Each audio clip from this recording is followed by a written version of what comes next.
Welcome to our video series on the journey towards retirement. In this series, we'll cover essential topics to help you plan a fulfilling and secure retirement. This is part 2, where we focus on superannuation, which for most Australians is their key retirement savings fund. We are going to highlight many superannuation-specific topics and give you resources to make the most out of your superannuation accounts. I'm Chris, a member education consultant here at ESS Super. And I'm Tim, also a member education consultant here at ESS Super. Before we get started, please note that this video is of a general nature only and does not consider your personal or financial objectives, situations, and needs. We'll give you factual information, some key considerations, and provide you with other services and resources to help you. Before you act upon any of this information, please seek further assistance as it may not be right for you. This information was up to date at the point of recording.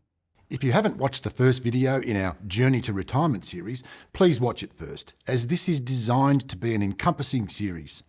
In this second video, we'll explore how superannuation works, how to make the most of your remaining working years, and how to maximise your superannuation contributions.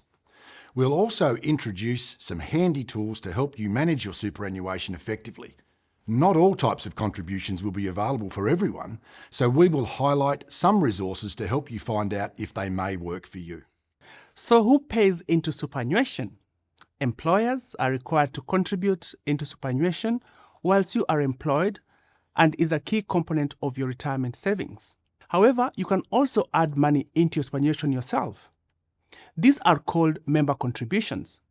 There are limits and rules set by federal government, and defined benefit accounts do work differently to accumulation plans. It is important you seek further advice about your limits and how your account works, which we discussed in the first video. Then there can be federal government contributions. In some cases, the federal government may also contribute to your superannuation. These are all based upon eligibility and won't be enough to fund your retirement savings alone, but can help some members. For members with an active defined benefit, employer contributions are automatically paid into their superannuation fund. These benefits provide a secure foundation for your retirement savings. Outside of defined benefits, an accumulation plan can receive contributions from any employer. This includes the Superannuation Guarantee, or SG, which is the compulsory amount that employers must contribute to your superannuation. The Superannuation Guarantee rate has changed over the years, but it remains a key way in which your superannuation grows. All employer contributions are concessional contributions, which are also known as pre-tax contributions made to your superannuation fund. These contributions are taxed at a lower rate compared to your regular income, which can make them a tax-effective way to save for retirement. The federal government has limits for these, known as caps, which can change due to legislation. You should use your MyGov linked with your ATO to find out your personal limits. As we discuss more soon, knowing your limits is important if you are looking at doing member contributions.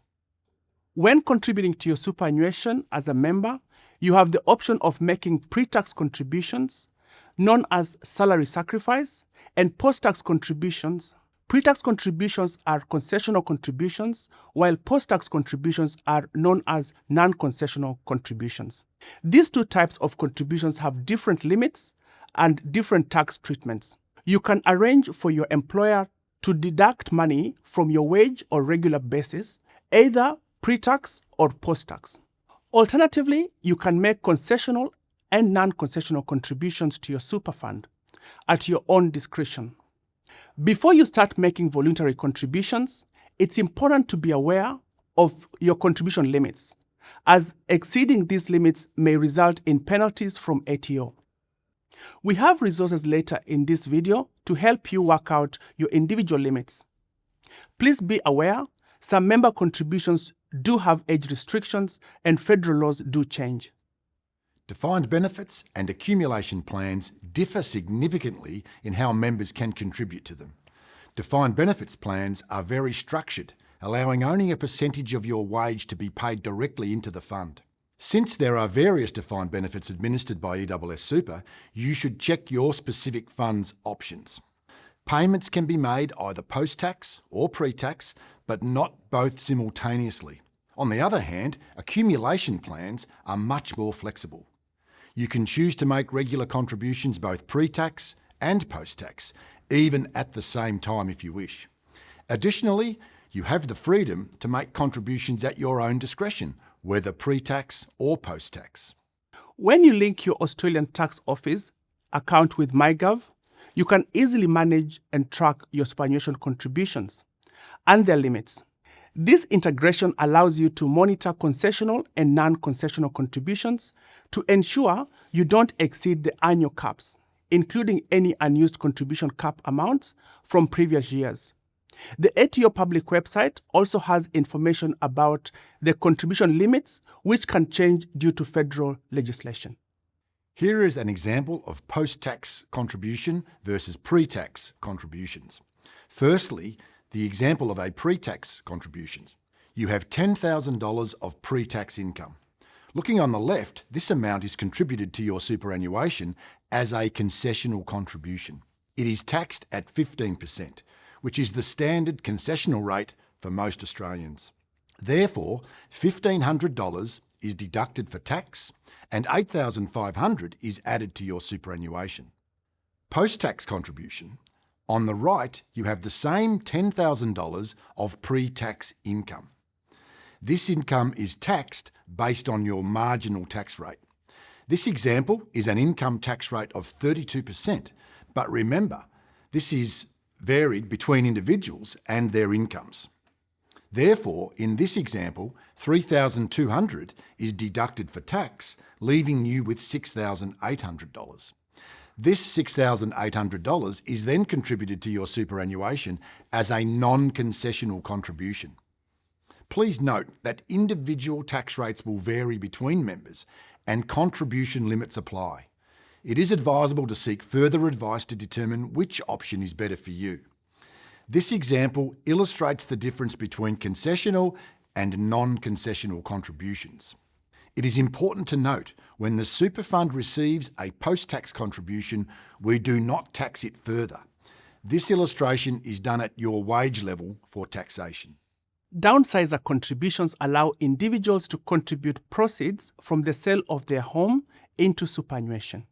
These contributions are non-concessional and do not count towards the usual contribution caps. However, certain criteria must be met to make these contributions, including that home has been the primary place of residence. To begin, start looking at our fact sheet about downsizer contributions before making any decision about selling your home to make these contributions. So, what federal government contributions exist? Co-contributions. If you're a low or middle income earner and make personal, non-concessional, after-tax contributions to your super fund, the government may match a portion of your contributions. The amount you receive depends on your income and how much you contribute. Low-income super contributions. If you earn below a certain threshold, you may be eligible for a government refund on the tax paid on your concessional contributions. This helps ensure that low-income earners don't pay more tax on their super contributions than on their take-home pay. These federal government schemes have specific eligibility and thresholds, so won't be available for all members. So check with the ATO website regarding eligibility. To summarise, as a member, you have the ability to boost your super funds by adding your money into it. But these funds operate differently. There are various types of contributions, each with their own eligibility criteria and thresholds, which may vary depending on your personal circumstances. Alternatively, if you are looking to boost your super in other ways, you can work longer, retire later. Although this might not be popular, delaying retirement allows you to continue earning an income, boosting your superannuation savings, and delaying the time when you start drawing on your super. Work longer part-time. Transition to part-time work offers a balance between earning an income and enjoying more leisure time. It can help you delay the day you start drawing on your super, allowing you to continue growing. Does your partner have a super fund? ESS Super is a closed fund to the general public, but your spouse or partner can join and have their own accumulation plan or income stream product, though not defined benefits. Accumulation plans allow for all types of contributions and rollovers. It's advisable to seek further advice before consolidating your superannuation. We also offer free and live presentations that cover a range of topics, tailored to specific life stages, ensuring you get the information most relevant to you. We also offer more focused, in-depth presentations on a single topic that you may find particularly helpful. Specifically, we run a Contributing into Super presentation which goes over more in-depth information on what we cover today. With up-to-date thresholds and eligibility criteria, you can easily register for these presentations through the ESS Super Public website. After each session, our presenters are available to answer any questions you may have about the content provided. We invite you to take advantage of these resources and keep up to date. This concludes the second video in our series. The resources highlighted in this video will assist you in making the most of your superannuation before retirement. Please have a look at the videos in this series as we go through many other methods that are available to assist you in your retirement journey, and reach out to us so we can assist further.